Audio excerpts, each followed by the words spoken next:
The Boston Celtics fanbase went into a frenzy this Thursday when Jason Tatum posted that video. A short clip, just a few seconds, but powerful enough to shake every corner of the NBA. Tatum, coming off a torn Achilles tendon, jumped and threw down a two-handed dunk. Clean, explosive, confident. The video spread like wildfire. But what came next might surprise you. Before we go any further, make sure to hit that like button, subscribe, and click the hype bell, because what's happening behind the scenes in Boston could redefine this entire season.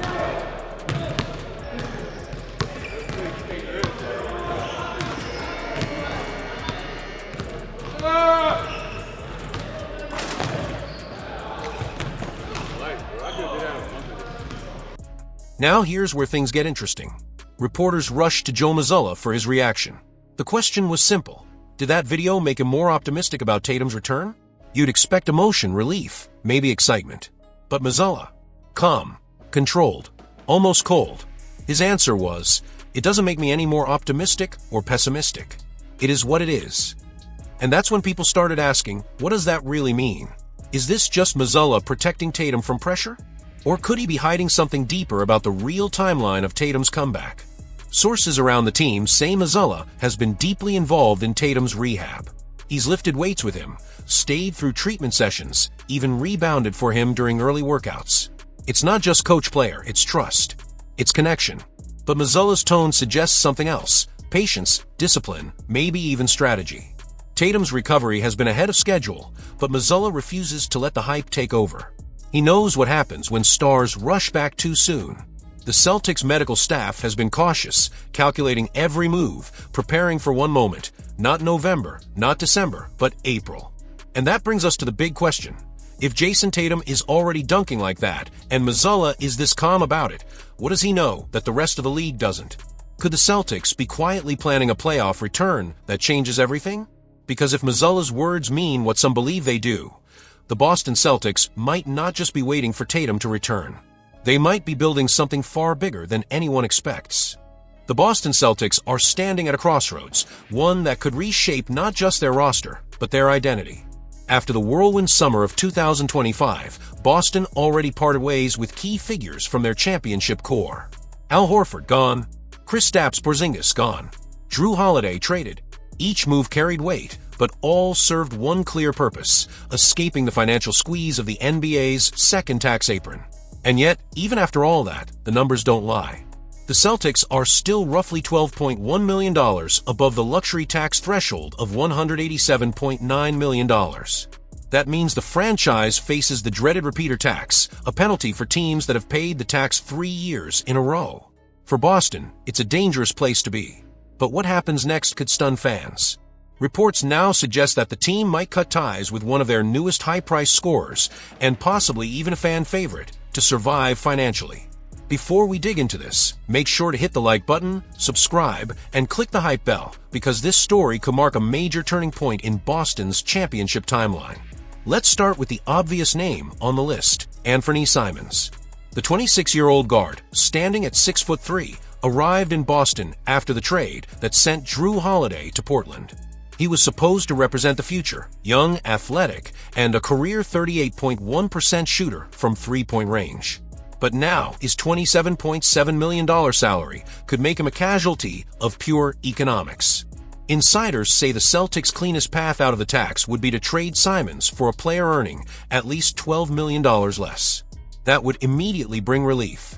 But if they want to dig deeper into savings, there's another name surfacing, and this one would hit the locker room hard. Sam Hauser.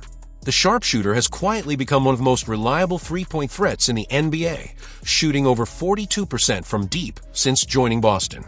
He's the kind of player who stretches defenses and fits perfectly next to stars like Tatum and Brown. But his $10 million salary, plus one minimum contract, could be the combination the Celtics use to get under the tax completely. It's a brutal reality, the kind that championship teams eventually face. You build, you win, you pay the price. And now, with Tatum recovering from his torn Achilles, Boston might be preparing for what insiders call a gap year. The logic: save money now, stay competitive enough to survive, and reset for a full-strength title run when Tatum returns. Still, there's an uncomfortable question behind all this. If the Celtics really move on from Anthony Simons, a $100 million scorer with untapped potential, and possibly sacrifice Sam Hauser, one of the league's elite shooters, what message does that send? Are the Celtics still chasing banners or just chasing balance sheets? Because every number, every contract, every trade tells a story, and right now, Boston's story feels like it's teetering between patience and panic. And maybe that's what makes this so fascinating. This isn't about whether Simons can score or Hauser can shoot. It's about what kind of team the Boston Celtics want to be. So as the 2025-26 season approaches and the trade deadline looms closer, one question grows louder with every passing week. If cutting ties with a $100 million scorer is what it takes to save the future, will Boston really pull the trigger? Or will they decide that winning now is worth every dollar? Because when money meets legacy, something always has to give, and this time, that something might wear green. The Sacramento Kings have set the NBA world on alert. In what could become one of the most daring moves of the decade, reports indicate that Sacramento is exploring a trade for Boston Celtics star Jaylen Brown, a player fresh off a championship and arguably entering the prime of his career. This isn't just another rumor. This is a sign of ambition and desperation. The Kings, after years of rebuilding, seem ready to risk everything for a shot at legitimacy.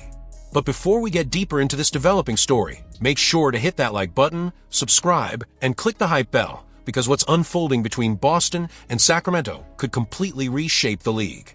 Now, let's get to the core of this. The Kings are hungry. Their playoff appearance last season wasn't enough.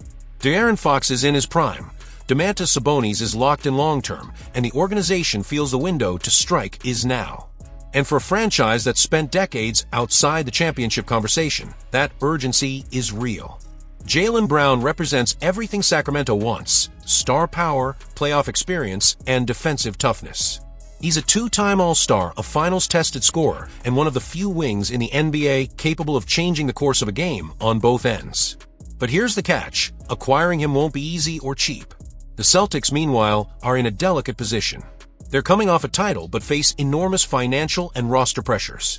Brown is earning over $53 million per season after signing his historic extension, and Boston's front office is still navigating luxury tax penalties that could impact flexibility for years. Publicly, Boston insists Brown is untouchable. Privately, though, league insiders say the team is at least listening. Because when a franchise like Sacramento comes calling, with picks, prospects, and a willingness to absorb salary, that can change the math fast. Here's where things get complicated. Trading Brown would mean tearing apart a core that just delivered Banner 18. But Boston also knows the league is changing fast. Jason Tatum's health remains uncertain following his Achilles injury. Derek White is entering his prime, and the team's depth has already taken a hit after shedding contracts in the summer. So what happens when a team like Sacramento, desperate, loaded with assets, and ready to overpay, decides Jaylen Brown is their missing piece? The Kings front office believes Brown could instantly transform them into a top-tier Western Conference contender. His ability to attack the rim, draw double teams, and guard elite wings fits perfectly next to Fox and Sabonis. And for a city that's been starving for relevance, Brown's arrival would send a clear message: Sacramento is done waiting. But for Boston, the decision cuts deeper than numbers or trade packages. It's about identity. Are the Celtics still building a dynasty? Or are they managing costs, planning for the long game, and trusting their system over their stars? Because if Brown truly hits the trade block, it would shake the entire foundation of the NBA. It's not just another player moving. It's the possible breakup of a championship duo, one that carried Boston through its most dominant stretch in nearly 2 decades. And here's the part that no one wants to say out loud. The Kings aren't the only ones watching. Multiple contenders have been quietly waiting for the first sign of Boston's hesitation. So the real question becomes, if the Celtics even consider cutting ties with Jaylen Brown, is it a sign of confidence in their future, or the beginning of something much bigger unraveling? Because if the Kings are bold enough to make the call, what if Boston is bold enough to answer? Don't forget to drop a like, subscribe to the channel, and smash the hype button. This story is only getting started, and the next move could redefine everything we thought we knew about the Boston Celtics.